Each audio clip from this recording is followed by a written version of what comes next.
Hello, good people, and welcome to Hillbilly Cat History, Trading Strikes, Elvis versus Ed.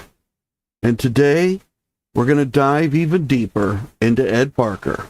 We're going to look at how he met Elvis and the things that they discussed together in Ed's memories of Elvis. In the last several episodes, we've seen a lot of people talk about Ed Parker. So we know now what kind of man that Ed Parker was.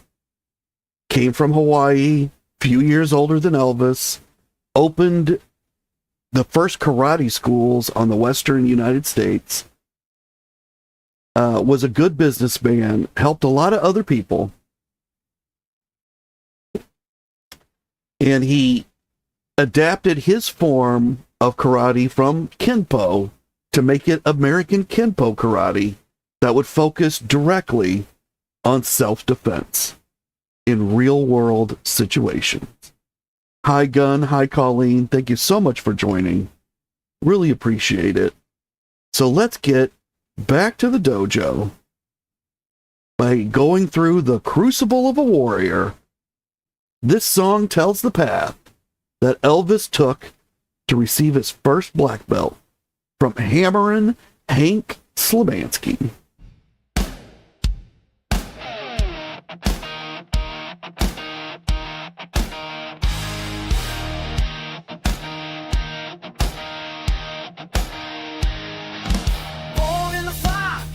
Feel a flame, Hammerin' Hank carved out his name. 16 and airborne boots in the dirt, jumping through walls, unbaptized and hurt. Karate in Japan, fists like steel, champion of all the deadly and real. Sensei, a warrior's no room for doubt. You wear the G or you train and come back. Your eyes a crucible, baby, not a showbiz belt. You bleed, you break, you feel a warrior's spell. Elvis hit the mat, but he rolls with a roll. Sneer in his soul, ready for war.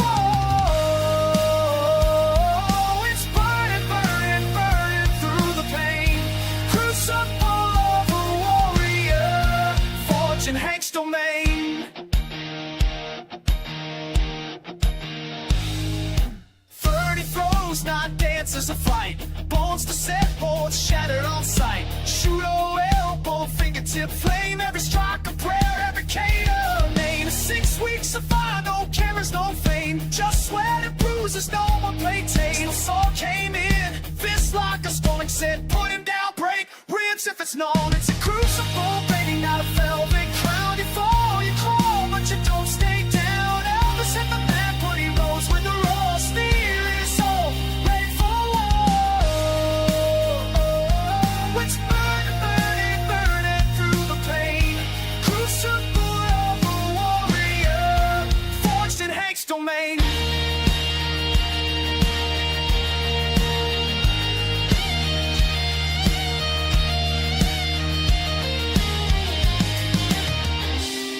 All eyes watched the king that day. Would he crumble or would he stay? But Hank saw it, war in his eyes. Not a quitter, but a fighter who rise. From Hollywood lights to dojo dust, Elvis earned it not on fame, but trust. No stunt, no script, just grit and bruise. Black belt truth, not a headline. Roots a crucible, baby, not a stage or set. You earn every inch, every beat of sweat. Elvis hit the mat, but he rolls with a roar. Sneer in his soul, ready for war. It's burning, burning, burning through the pain. Crucible of a warrior. They burnt through the fire, broke through the fear. In the dojo, legends and kings stood clear. Crucible of a warrior. Elvis was here.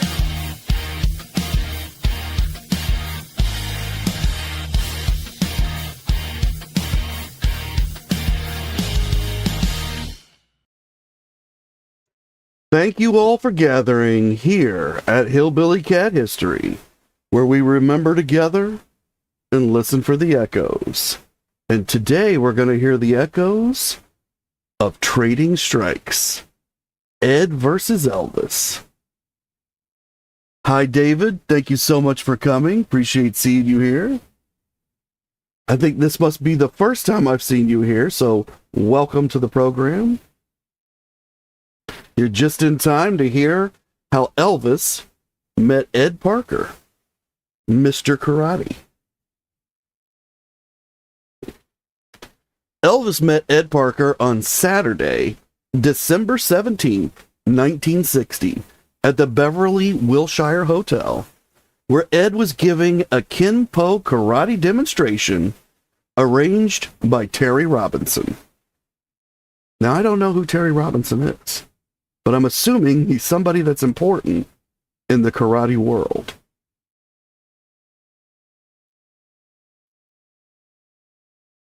With Ed were his hand-picked choices to demonstrate various techniques, including Al Tracy, Jimmy Abrao, Rich Montgomery, Rick Flores, Chuck Pranaki, Ike Roman, Gary Orchard, and others. Now, from that list, I only recognize the name of Al Tracy, because we've spoken about the Tracy brothers, the three brothers who were taking lessons from Ed. I'm assuming the others are students of Ed, who are also well known within the karate circles, because the article listed their names as if people would know them. So I'm sure if we looked these people up, we would find karate history about them. But that's what Ed was doing. He had his hand-picked people. They were demonstrating karate right there at the Beverly Wilshire Hotel.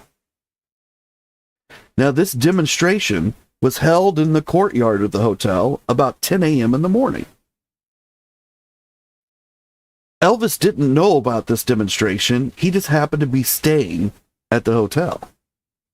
And when Al Tracy broke a stack of boards with his hand, the commotion caused by the applause drew Elvis out of his room, wearing a bathrobe. He needed to see what was happening. Something was going on. He wanted to know. When he saw that it was karate, that there was a karate demonstration. Now remember, Elvis has just returned from the army, where he was introduced to karate in Europe, and he was taking lessons from Jürgen Seidel. And he also took a few lessons in Paris from another Japanese karate master. But he was really getting his instruction from Jürgen. And he continued to practice when he got back to the United States. Karate was important to him.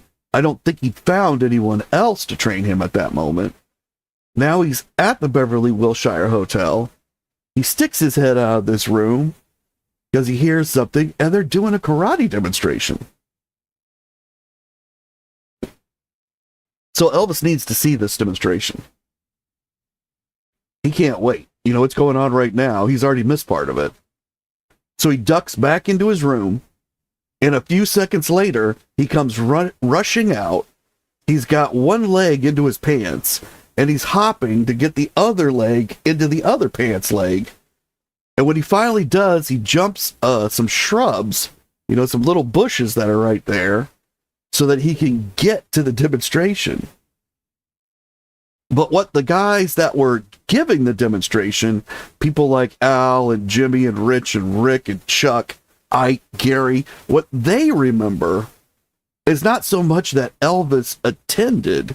They remember the very beautiful woman who was in the room with Elvis and came out screaming because he had left her to go to watch this demonstration.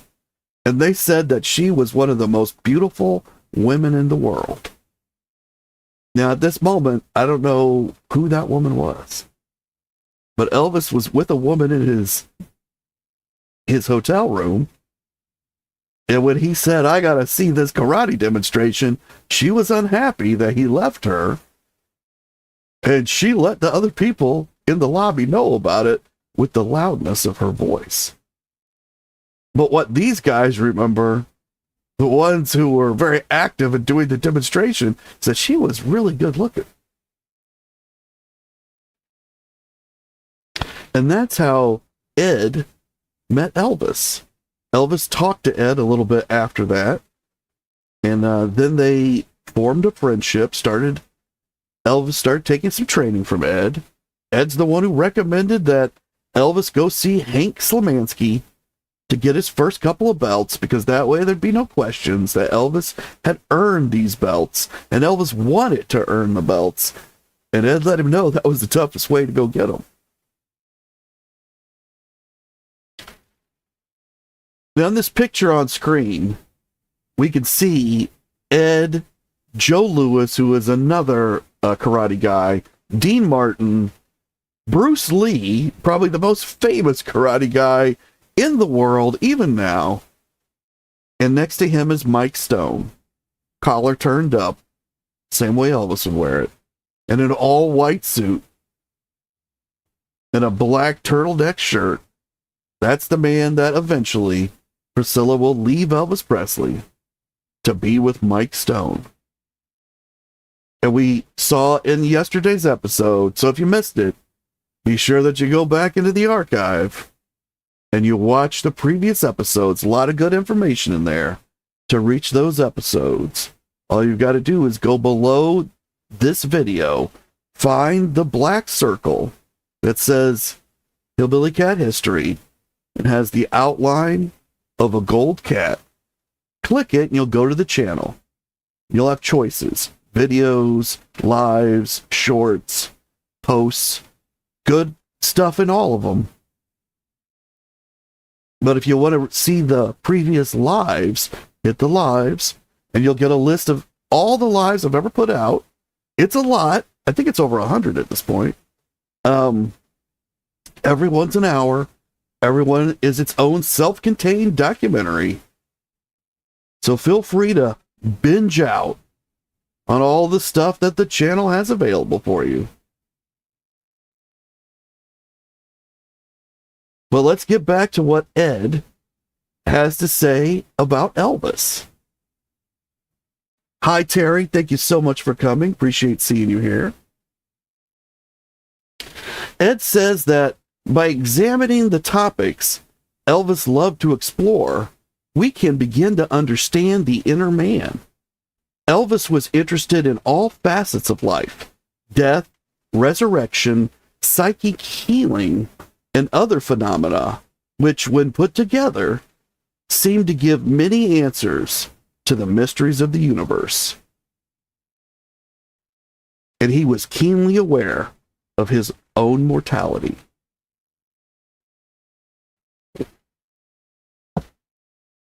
So Ed and Elvis, they discussed a wide array of topics during these in-depth conversations that they would have with each other.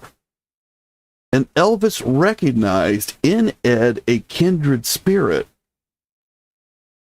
Elvis didn't have these kind of conversations with everyone. In fact, there was a fairly limited number of people that Elvis could have a deep intellectual conversation with. And most of those were limited to certain aspects. Like Larry Geller was very good at talking about the spiritual aspects that were found in the books that he brought to Elvis. And Elvis was very interested in that. But he was interested in other things as well, like religion. He was very interested in his own religion, and he liked to study it. He studied the Bible. Larry was not good at that discussion. Larry wasn't into Christianity, and he would see the Christianity as one of these other texts, and he, as a non-Christian, I don't think he had the depth of conversational ability about Christianity that Elvis wanted. So Elvis would turn to like his Aunt Nash Pritchett, Nash Presley. She was about 9 years older than Elvis, and they used to play church when they were little. She was a pastor. She had a congregation. Elvis helped get her the church building. which was a double-wide trailer that had been converted into a church.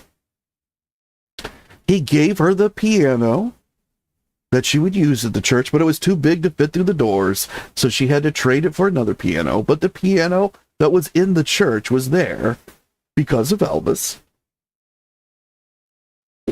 They would have deep religious conversations with each other, and I think Elvis really treasured those. And he had a few other people that he could talk to.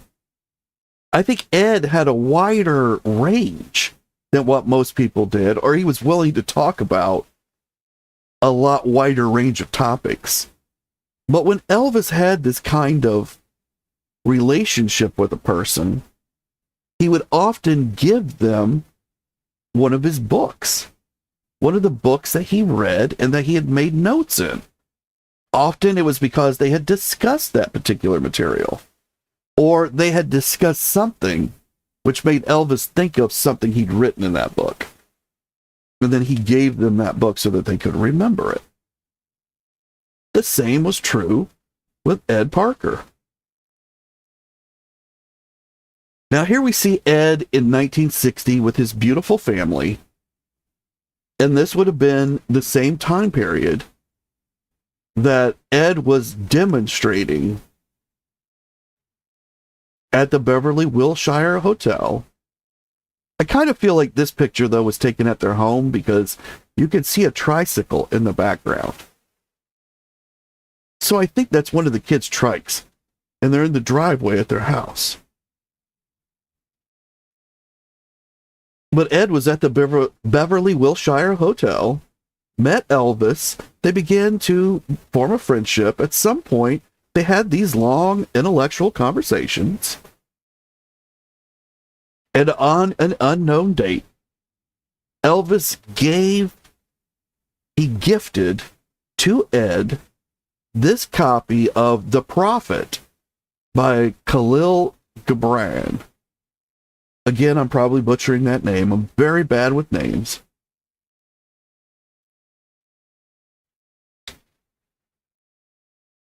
Elvis really loved this book. He gifted this particular book, copies of this book, to a lot of different people. This is the copy that he gave to Ed.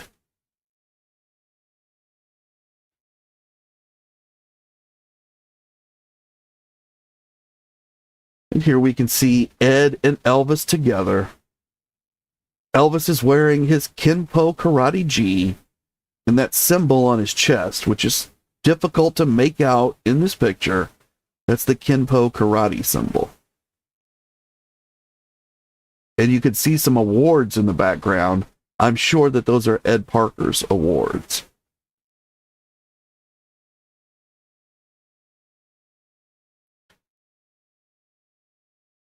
This is a page right out of the book.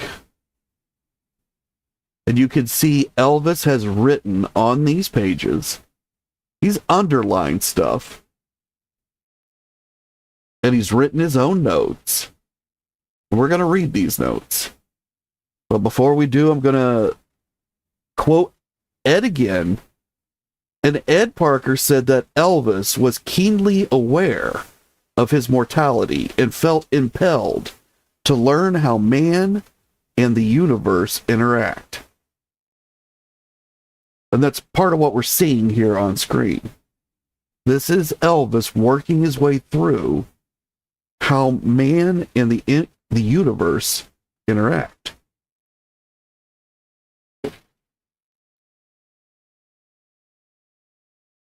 And on the left page, we see, which was blank, it was left blank in the book, part of the publishing process. Elvis has written the note, when you're not in love, you're not alive. When you are not in love, you are not alive. So obviously love was very important to Elvis. Now he says in love. And I don't know if that means in love with a lover, a significant other, or if that means in love with those around you, your family, your friends. He doesn't really distinguish what love he's talking about. But if you don't have this love, you're not alive. That love and life, there's an equality there. You have to have love to be alive. Hi, Carolyn. Thank you so much for coming. Appreciate seeing you here. And Carolyn's asking, is this the Elvis Between the Lions book? I have that book. I love it. It makes you feel so close to it. No. I know the book you're talking about, Between the Lines. They do show pages from books in that book, but this is actually the book that was given to Ed Parker by Elvis. This is the copy that they gave him, and these pictures are straight from that copy. So the pictures in the other book, they're also straight from those books, but they've been republished into the book. These are pictures directly out of the book. Just slightly more direct, I guess you could say. But it's only about this book that he gave to Ed Parker, the prophet.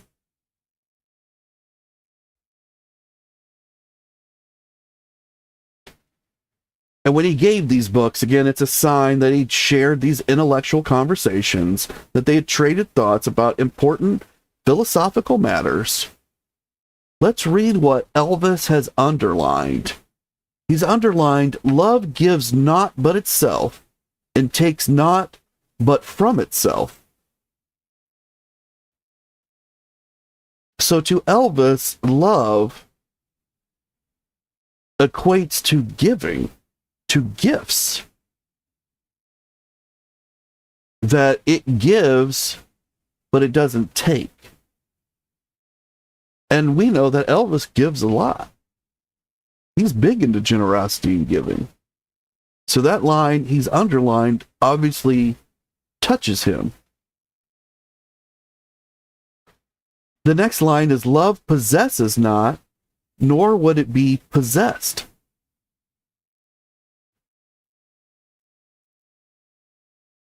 So it's important to Elvis that as he loves someone, that he not cling to them too tightly. Now, we could argue about whether, with some of his girlfriends, he holds true to this belief. I think this is something that's speaking to him that he struggles with, because it's really about jealousy. Love possesses not.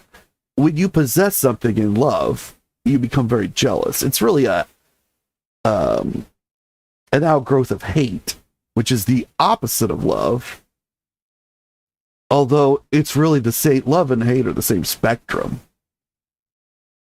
And hate's at the other end of the spectrum, and the jealousy grows from it, from fear. Hate and jealousy grow from fear. Love has no fear. But I believe that we can see in Elvis's history that he has attempted to possess lovers, and that this is a lesson for him.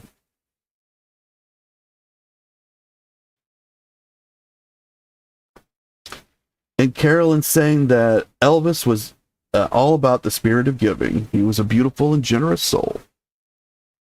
And that's true. Love gives not but itself, and takes not but from itself.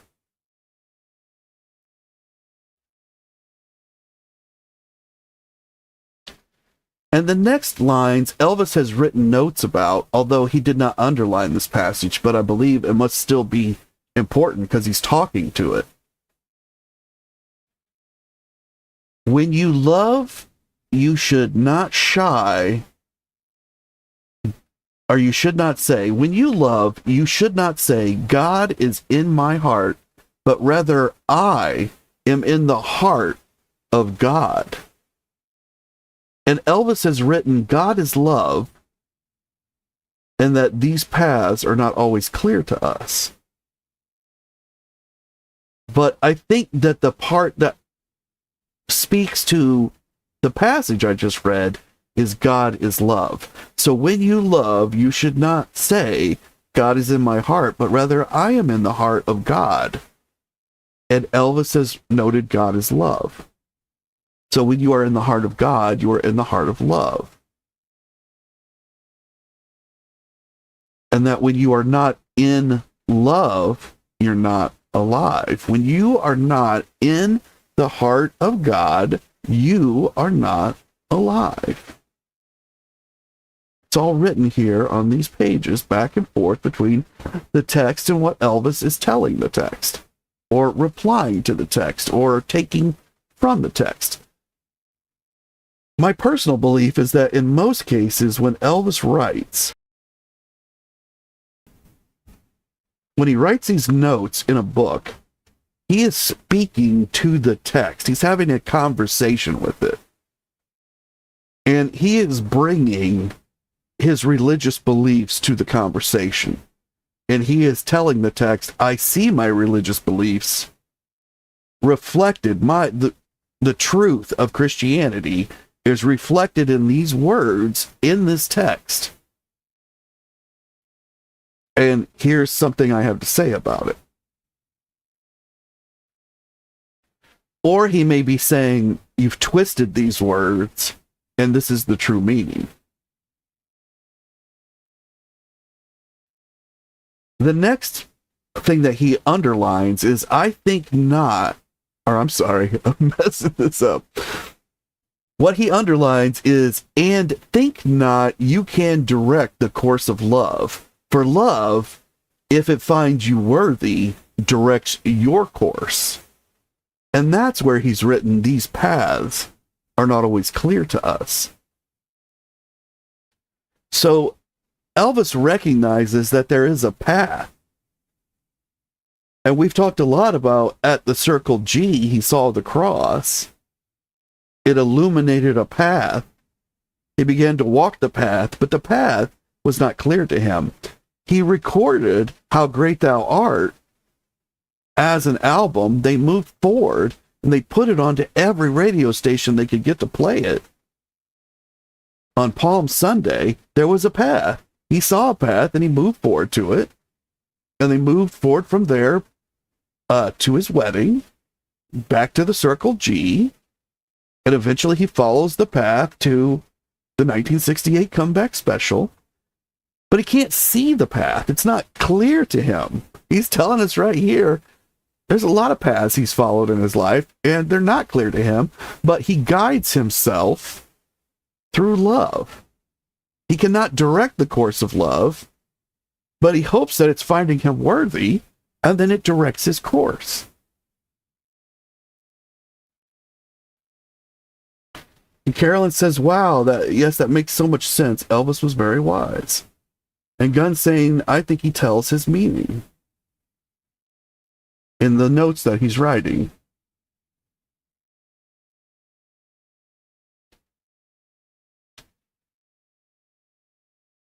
The next passage that Elvis underlines is, love has no other desire but to fulfill itself.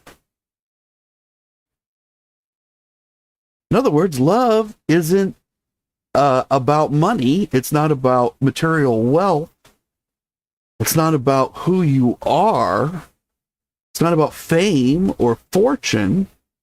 It's about love, and it wants to be loved and to give love. And the next passage is, but if you love and must needs have desires, let these be your desires. To melt and be like a running brook that sings its melody to the night. To know the pain of too much tenderness. To be wounded by your own understanding of love. And to bleed willingly and joyfully. To wake at dawn with a winged heart and give thanks for another day of loving.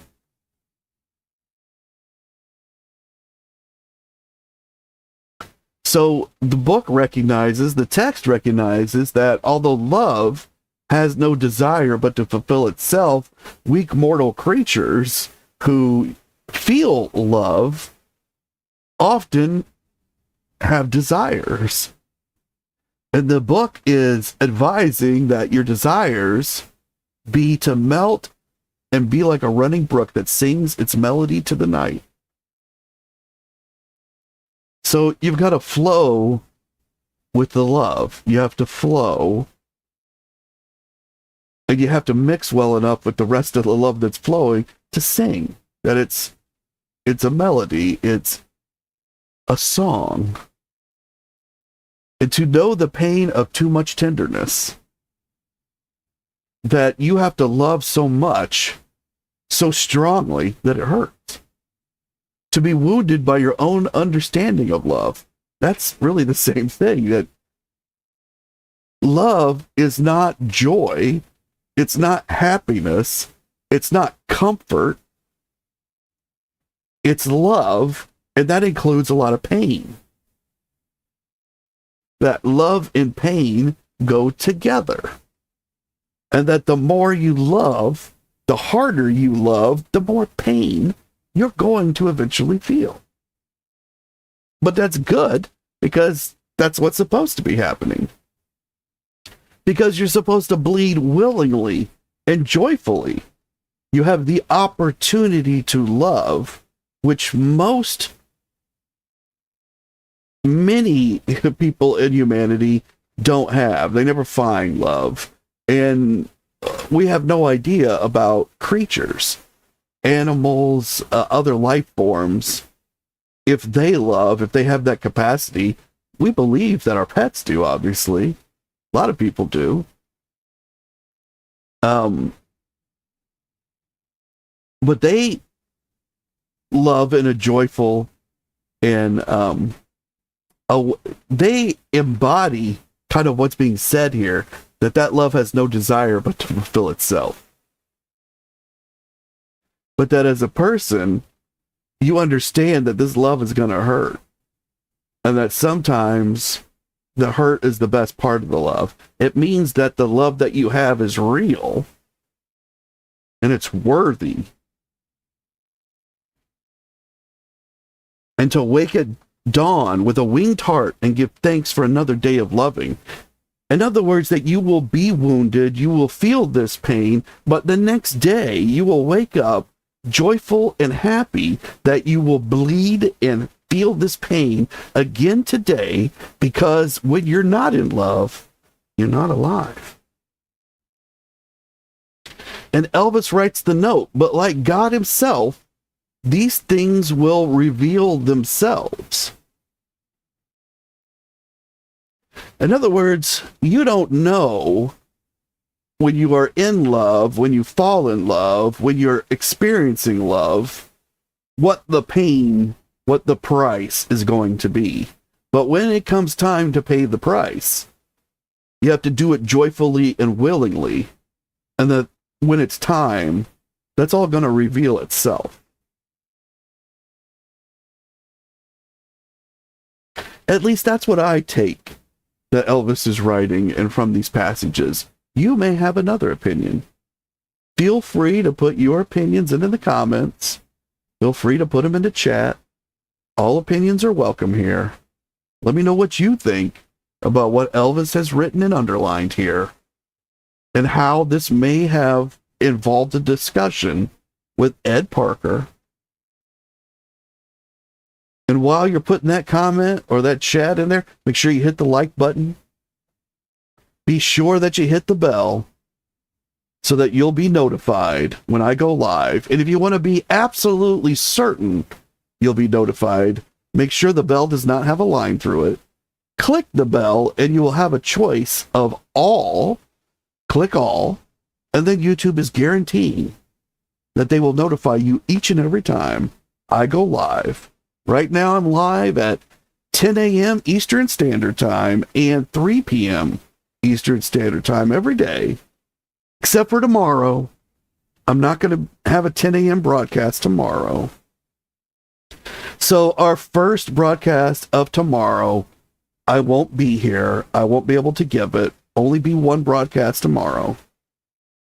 So if any of you are looking for me on that first one, I'm going to have to miss that one tomorrow, but we'll still get one in. If I can at all make it happen. Got some work going on at the house again, so hopefully it'll all be done by 3 p.m. though.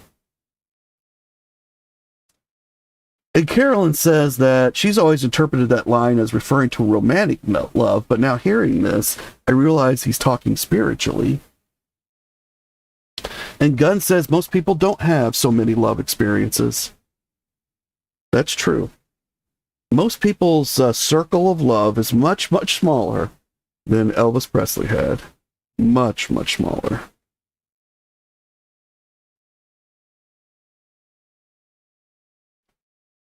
Here we can see Ed and Elvis again.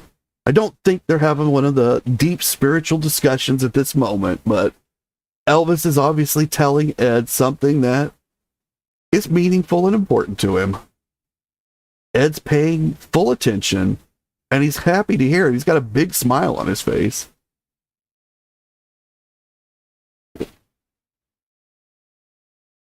And this is the 70s. You can tell by Elvis and Ed's hair, which is long and both men look somewhat unkempt, which was the style of the 1970s. Here's another page that Elvis has written things. He hasn't underlined anything on this page, which is odd. So you have to kind of guess what he might be referencing with these notes.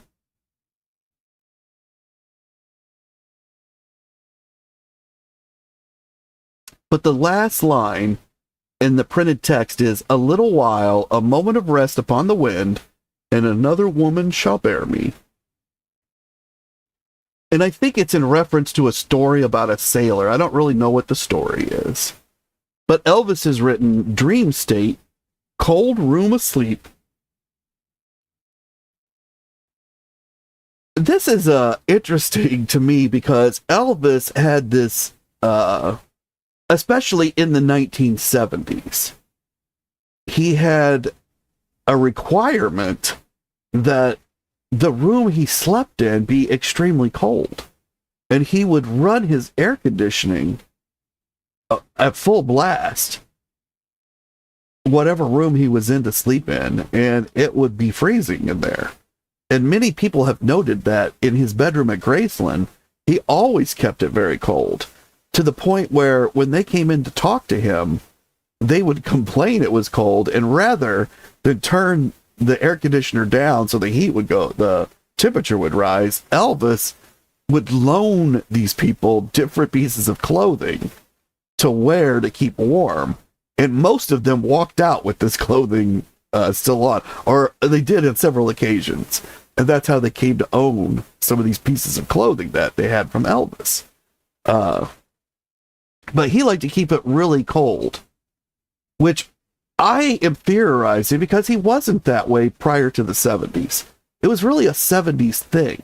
And it got to the point where if there was no air conditioning at a hotel, he got up out of a hotel one time and walked across the street to another hotel. It demanded that, well, he didn't demand, he asked for a room, but only if they had air conditioning in the room, because the air conditioner was broke at the other hotel. And of course, these people did. They didn't have a room, but they found one for Elvis. And so he was able to get his air conditioning that night. That was in Ohio. And it's connected to another story that is told in one of the shorts on the channel. But Elvis had developed this need for these cold rooms. And I think this has to do with his medical conditions. That some of the medical conditions he had would cause swelling. And we've seen that his face puffs up sometimes, which we theorized is maybe from some of the drugs he was taking, but I think it might also be just from some of the conditions that he had. That sometimes this is an effect of them, a temporary effect. And that the cold would reduce the swelling, and he would actually feel better in a cold environment. but he didn't recognize this was why he liked it cold. He just knew that he needed it to be cold.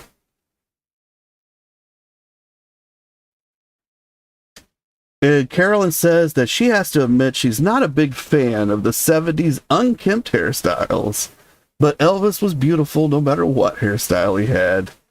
I have to agree about the unkempt. Some of them are really cool. Like, I'm thinking like, Ziggy Stardust, David Bowie. Like, he had some really cool unkempt hair. Aerosmith, like all the guys in Aerosmith had wild, crazy, unkempt hair, even in the 70s. But Ed Parker's hair, I think, looks terrible. Like an unkempt Moe from the Three Stooges. And it's just terrible the way that I just hate the haircut that Ed has. I think his gonna look so much better. But Elvis, he really looks pretty cool, but because we've seen him with so many other hairstyles, I think the unkempt one doesn't do well for him. Now, if you like the Doors, Jim Morrison purposely went for an unkempt hairstyle because he was trying to emulate the pictures and statues that he had seen of Alexander the Great. So who knows what Alexander the Great really looked like, but there are still depictions of him, and he had crazy, wild, unkempt hair. And that's what Jim Morrison tried to emulate. So amongst the rockers, the rocker and the rollers, they were into that kind of hair.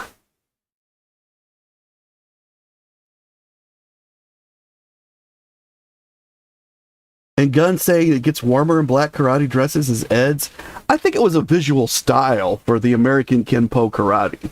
I think Ed thought the black was very striking, where the white was more of a traditional thing. And so I think Master Ree gravitated towards the white because it was traditional. And Ed gravitated towards the black because it was more striking. And in the 70s, like, obviously Darth Vader is not a thing yet because he doesn't come around till 1977. But he's kind of the embodiment of all that is cool and strong, although he's an evil character in Star Wars. He's all black, has this big black helmet and the black cape and the black outfit, and there's a lot of leather in it. So it's referencing Elvis, really, because Elvis is the black leather rocker from the 68 comeback special. He really kind of starts that whole look, especially in the rock and roll industry. It was already a thing within the motorcycle community, but he made it to where it was really popular in rock and roll, and then it became popular everywhere. So I think that black was a styling thing. And as long as you're not out in the sun, it probably doesn't make any difference on the temperature. And these guys are all already fighting in unair-conditioned buildings. I don't know if Ed's buildings were air-conditioned. That would be an interesting question because we know that Connery's buildings were not air-conditioned, which is another indication that Elvis really loved trading with Connery because we know he loved the cold rooms. We know he loves the air conditioning. So when he goes to Connery's dojo and it's hot and he stays and he powers through it, he really loves this. This karate is very important to him. And Carolyn says that Jim Morrison was gorgeous too, but he didn't come close to Elvis. And Gunn says, I like his hair in 1970 in the white outfits and in 73 in the Hawaii show.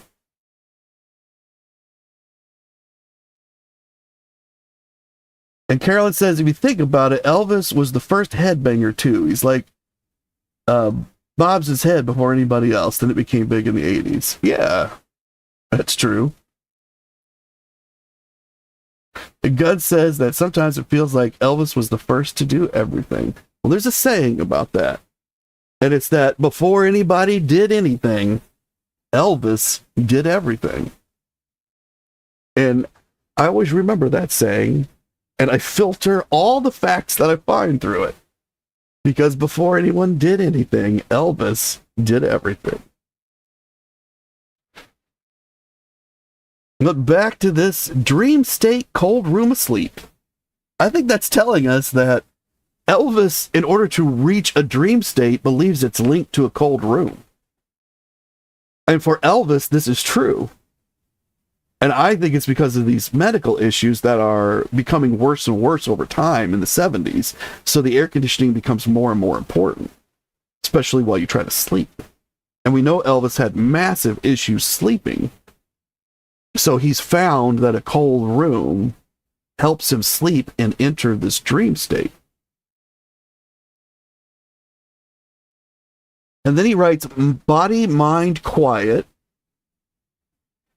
And the next word is misspelled, but I believe it's inspiration.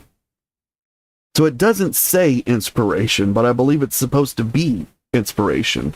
So body, mind, quiet. Inspiration can come through because body and mind still. So Elvis is recognizing that you have to still the body and the mind for your creativity to blossom. That he gets some of his best ideas when he's relaxed, when his mind's not running a million miles an hour, and his body is not screaming in pain and forcing him to think about it. And that he's able to achieve this state in a cold room. And he's able to sleep like that. He's able to enter this dream state, which is his body and mind are quiet, and now his inspiration can come through.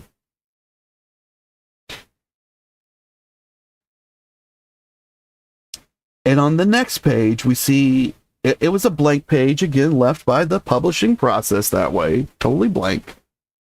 And Elvis writes a note, and it says that less than 1% of the population of the earth has any knowledge or true spiritual wisdom of what we are discussing.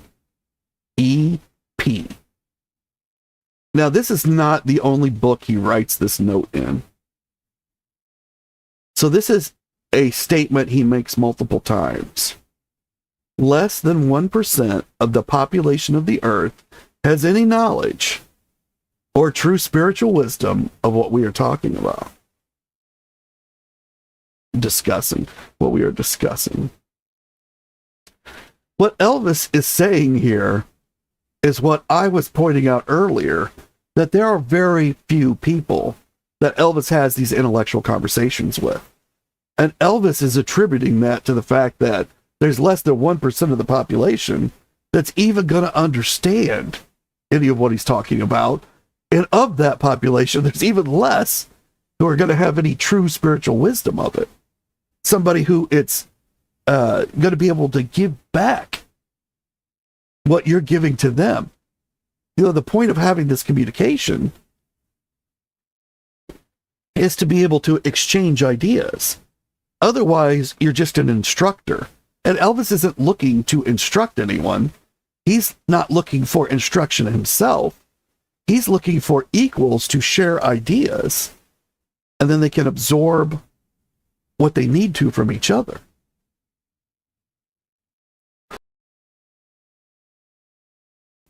And Elvis sees that as less than 1% of the population of the earth. Now, he has no way to calculate that. It's an expression that very, very, very few people have any interest in what he's talking about. And he's seen that within his own circle. Priscilla doesn't care. The guys don't care.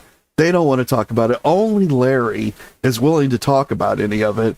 And even Larry has extreme limitations compared to what Elvis wants to discuss.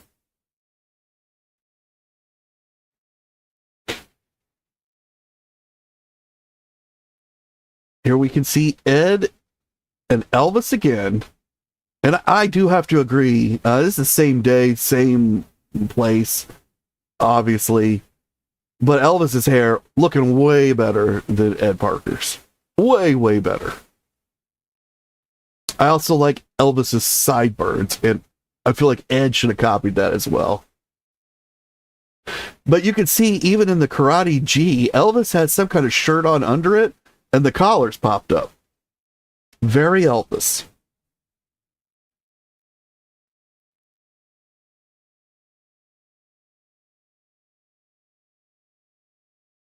And Carolyn says, that's so true. I noticed I think much clearer first thing in the morning when I wake up. I have epiphanies and deep thoughts. So you've experienced what Elvis was saying, which I guess we could also interpret as you need a good night's sleep in order to be creative and have inspiration. And Elvis battled that throughout his life. And so he probably really did understand, because he'd experienced on the nights he had really good sleep, he probably woke up with some great ideas. I've never really seen him talk about that with anyone, but that's interesting to think about. And Gunn says that Elvis was a very wise man, but not many people know. Yeah, because it's overshadowed by his art and everything that he gave to the public, and then everything that everybody else said to the public through their books and TV and all the other stuff. And Carolyn says it's such a shame that most people don't know. And Carolyn says that it is a shame. It's not to mention his beautiful catalog of music. My mother is 82 and loves Elvis. Half the songs I play her, she's never heard. It's sad. And Gunn agrees because there are so many wonderful songs, and they never play the Elvis on the radio. Yeah, even the Elvis radio stations, they don't play the really rare hits, right? So I do have a playlist. It's below this video. You can reach the link for the playlist, and it mixes my original songs with rare Elvis tracks. I need to update it. I've only got about 10 or 12 songs on there altogether right now, but I have other original songs of mine I can put on there and then mix with more. I'm trying to do one of my songs to every one Elvis song. So I need to update that a little bit, but there's already the selection out there, and I'm gonna bet you haven't heard either the song or the alternate take that I'm providing a link to through the playlist. It all plays automatically. You just hit the link and it'll play through every song. But there are out on YouTube, if you look around, and if you go to that playlist, you'll figure it out real quick where they're at. There's a whole bunch of rare Elvis stuff out there. So if you can't wait for me to get it on the playlist, if you go to the playlist and check out where I got it from, you'll find the channel. And it's an amazing channel. And they have so much more than Elvis on it. And one day I'll do a video where I showcase that channel, because it is an extremely useful Elvis resource.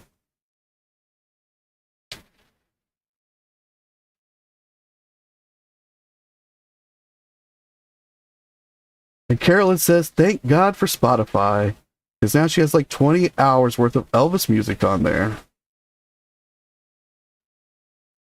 And Gunn agrees that the 70s songs are not played on the radio, other than like Suspicious Minds. They overplay Suspicious Minds, although I love it.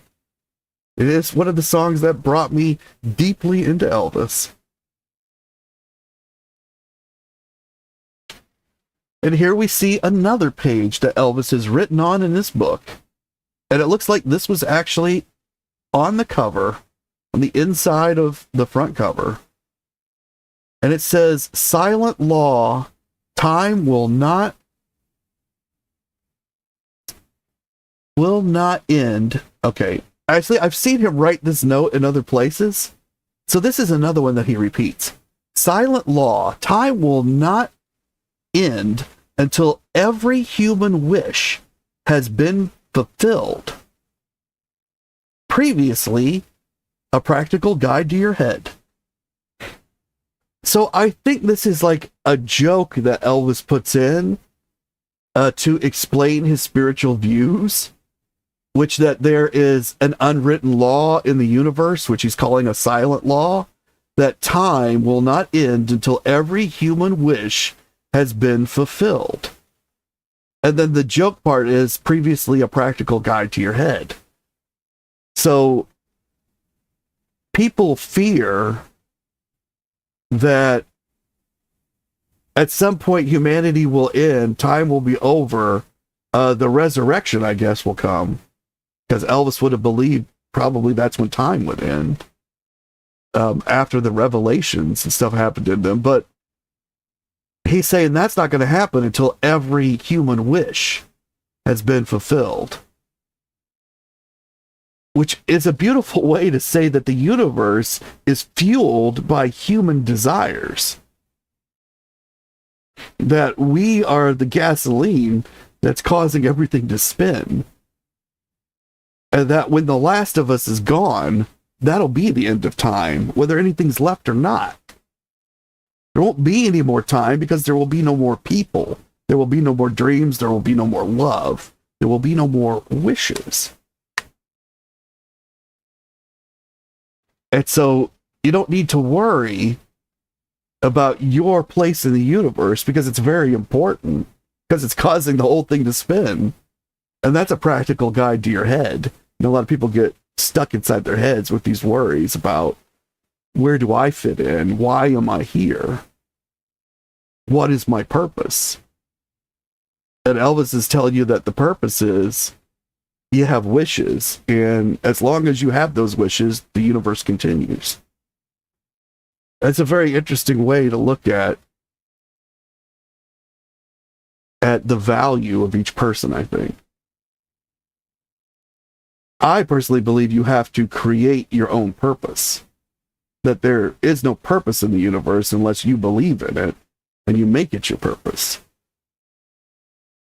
And Elvis is saying that we've all already got a purpose, that even if you never define a purpose for yourself, you have fulfilled a purpose by helping the universe continue. Because once we're all gone, it doesn't matter what's left. We're all gone. And for all practical purposes, the universe is over.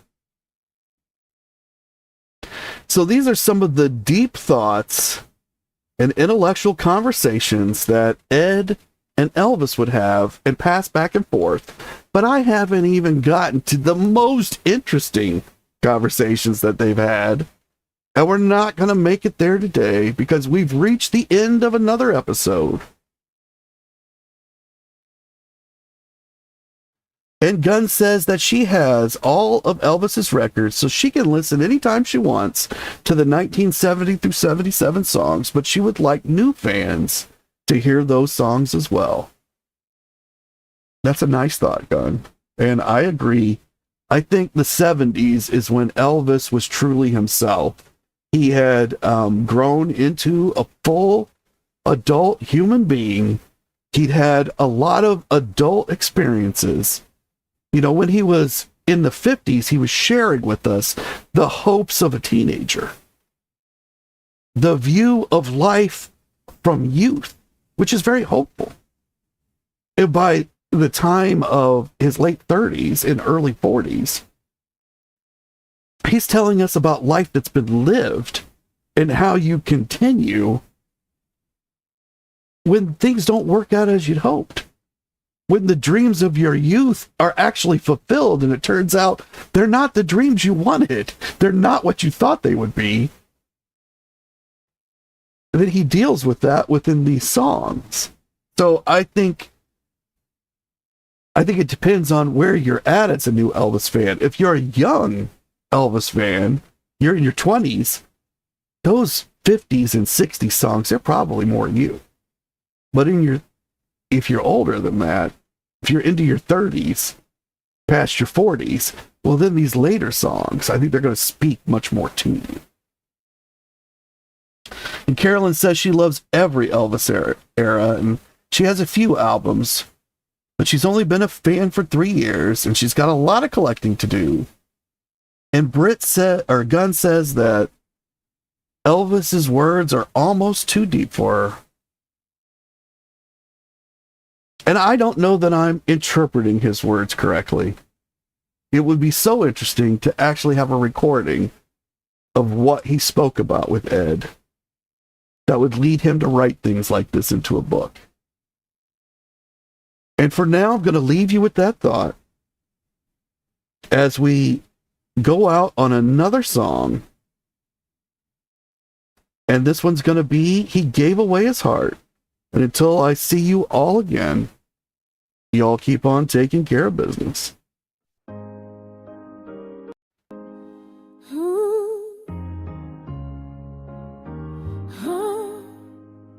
Midnight lights, rhinestone fire, Arabian soup, burning with desire. He hit the stage like thunder rolls. Vegas shook and the story unfolds. Charlie's birthday, crowd went wild. He cracked a joke and sang with style. But just before he sang Hurt So Deep, he stopped the show and made us weep. He gave away his heart, not just a song, diamonds and gold, where the love belongs. Rings and shades from the man backstage. He healed the broken, he lit the flame. Oh, he gave away his heart, and I saw it all that night. Black in hair, the man stepped near. Elvis smiled, the crowd could hear. Thanks to you, we raised the light. 17,000 hearts took flight. Then back behind the velvet door, he gave away a little more. Music ring, a boxcar shine, a suit that held his sacred time. He gave away his heart, not just a song, diamonds and gold, where the love belongs. Rings and shades from the man backstage. He healed the broken, he lit the flame. Oh, he gave away his heart, and I saw it all that night. He didn't need applause to know his worth. He gave away his soul in Vegas mirth. Not just a king, but something more. A man who knew what hearts were for. Gave away his heart, not just a soul. Pieces of love where the brave belong. Ritual gifts from the man backstage. He saved the hurting, hid the flame. Oh, he gave away his heart,